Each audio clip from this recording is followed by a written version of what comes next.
अभी समझा मैं। जय श्री कृष्ण गुरुदेव। जय श्री कृष्ण, जय श्री कृष्ण महादेव।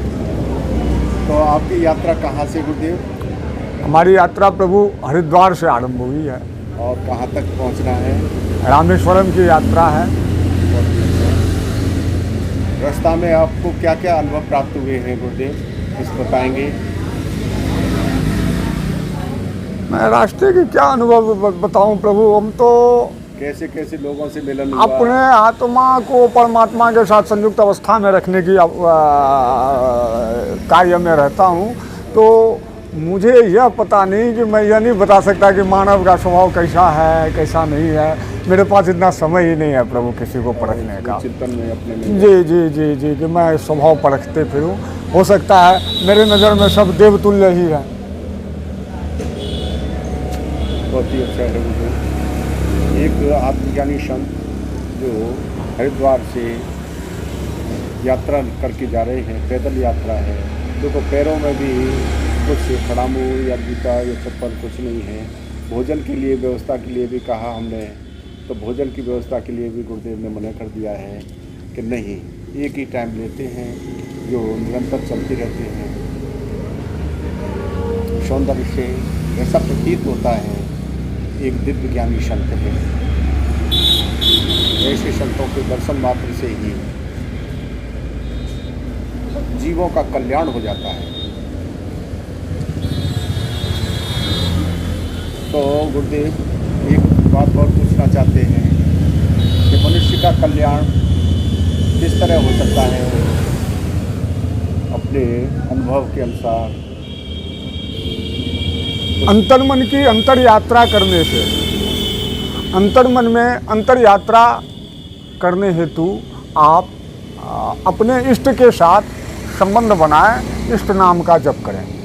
इष्ट के नाम का जप से आपकी अंतर चक्षु खुलेगी, जिससे आपकी अंतः जगत की अंतर यात्रा होनी आरंभ हो जाएगी। और जब आप बाह्य जगत से विमुख होते चले जाएंगे, अंतः जगत में जितना ज़्यादा समय आप व्यतीत करना शुरू कर देंगे, उतना जल्दी उतनी शीघ्र आपकी कल्याण। अंतर जगत में जाने के लिए गुरुदेव क्या नाम जाप किया जाता है या गुरु का मंत्र जाप किया जाता है? बिना गुरु के तो वहाँ तक नहीं पहुँचा जाएगा। जिन्होंने गुरु धारण नहीं किया है उनके लिए क्या प्रक्रिया है?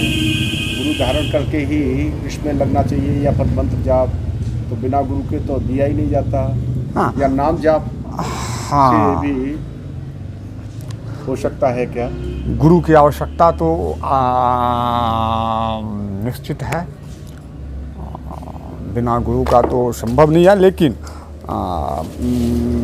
समर्थ गुरु जब आप उस योग्य बनते हैं, पहली चीज़ आती है वह भाव।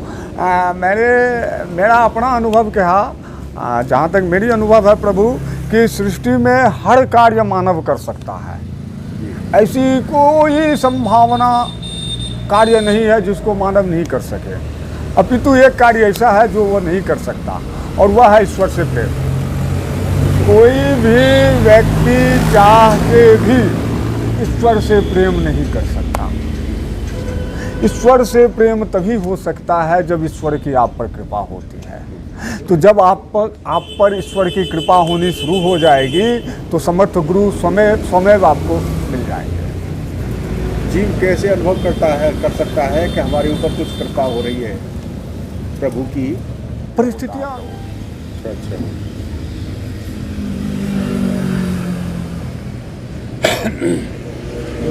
क्या विरक्त होकर के ही उसकी अनुभूति की जा सकती है या गृहस्थ में भी हो जाती है? आपने तो विरक्त वेश धारण कर रखा है। नहीं, विरक्त किससे? विरक्त किससे? विरक्त होकर के नहीं, आप जब संसार से विरक्त हो जाएंगे तो फिर कैसे दर्शन साक्षात्कार कर पाएंगे? मैं यह नहीं समझ पाया। साक्षात्कार जब साकार स्वरूप का होगा तो संसार का होना आवश्यक है। और जब संसार का होना आवश्यक है तो आप विरक्त जब पहले संसार से हो गए तो साकार स्वरूप का दर्शन कैसे हो जाएगा? यह तो कहीं पर बन ही नहीं रही है। संबंध जो है सूक्ष्म शरीर का स्थूल शरीर के साथ रहता है। सूक्ष्म शरीर और स्थूल शरीर के बीच के संबंध को जीव बना के रखता है, जिसे आप आत्मा कहते हैं। या आत्मा परमात्मा के साथ संयुक्ता अवस्था में जाए, वह कैसे जाए यह निर्भर व्यक्ति व्यक्ति पर करता है। फिर से मैंने जैसे कहा आपको कि जब तक ईश्वर की कृपा नहीं होती या नहीं होता, आप संन्यास में हैं, आप गृहस्थ में हैं, आप बैरागी हैं, आप त्यागी हैं, आप आचारी हैं, आप आनंदी हैं, इससे कोई अंतर नहीं पड़ता।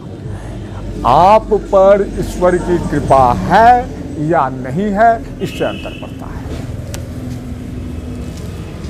एक प्रश्न का उत्तर मैं बहुत जगह पूछ करके आया हूँ, कमेंट में भी लोग पूछते हैं कि आत्मा और जीव क्या ये दोनों अलग अलग हैं कि एक ही है। बहुत से कहते हैं जीवात्मा इस शरीर से निकल के चला जाता है। इस पे प्रकाश डालें गुरुदेव, ऐसा भ्रम दूर हो जाए। आत्मा परमात्मा का वह अंश है जो स्थूल शरीर और सूक्ष्म शरीर, इन दो शरीरों के बीच में संबंध स्थापित करता है। लेकिन आत्मा को इन दो शरीरों के बीच में जो स्थापित करवाता है वह जीव है। वह जीव मैं हूँ। मैं ना तो स्थूल शरीर हूँ, ना मैं सूक्ष्म शरीर हूँ, ना ही मैं आत्मा हूँ, क्योंकि यह तो परमात्मा है। यह आत्मा उस परमात्मा का अंश है। तो ना मैं आत्मा हूँ, ना स्थूल शरीर हूँ, ना सूक्ष्म शरीर हूँ, मैं वह जीव हूँ जो आत्मा के साथ मिलके इस सूक्ष्म और स्थूल शरीर के बीच संबंध बना के आत्मा को परमात्मा के साथ संयुक्त अवस्था में ले जाने की कोशिश में कार्यरत रहता हूँ।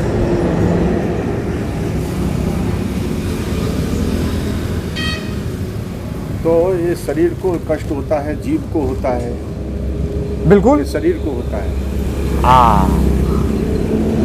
कोई ये कष्ट पहुंचाता है तो शरीर को होता है कि जीव को होता है? ये अवस्था की बात आती तो है। अविनाशी बताया यह अवस्था की बात आती है। आप जब उस अवस्था में पहुंच जाते हैं, जब आप उस अवस्था में पहुंच जाते हैं जिस अवस्था में महाराजा भर्तृहरि थे, फिर उस अवस्था में आप शरीर नहीं रहते।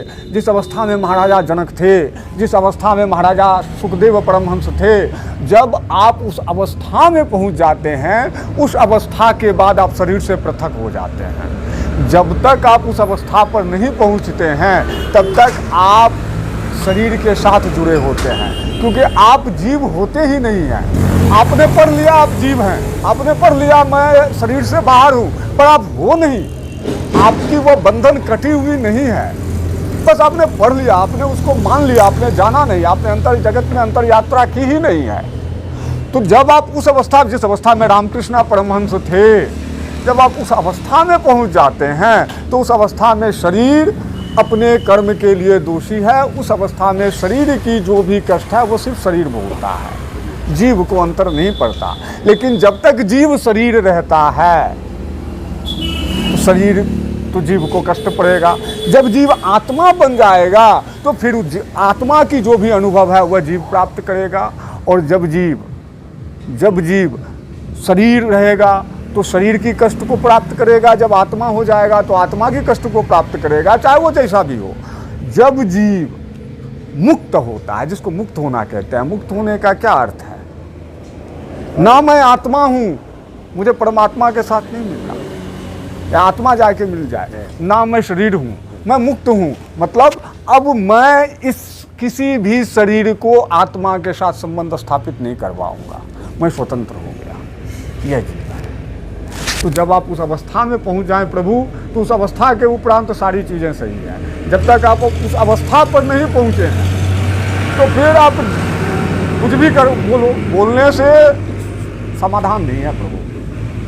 बहुत अच्छा समझाया आपने, बड़े खंड करके। आपने तो मने भी कर दिया था कि मैं इससे लायक नहीं हूँ।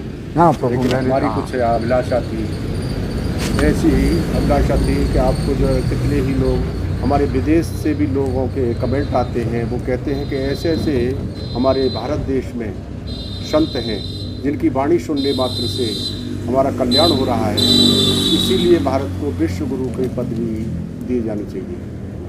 तो सभी को जय श्री कृष्ण, जय श्री कृष्ण। अच्छा लगा हो तो कमेंट में बॉक्स में कुछ डालें। गुरुदेव के दंडवत करते हैं। यूट्यूब चैनल काष्टी परिवार में आपका स्वागत है। ज़्यादा से ज़्यादा लोग शेयर करें इसे। जय श्री राधे। जय श्री राधे। जय श्री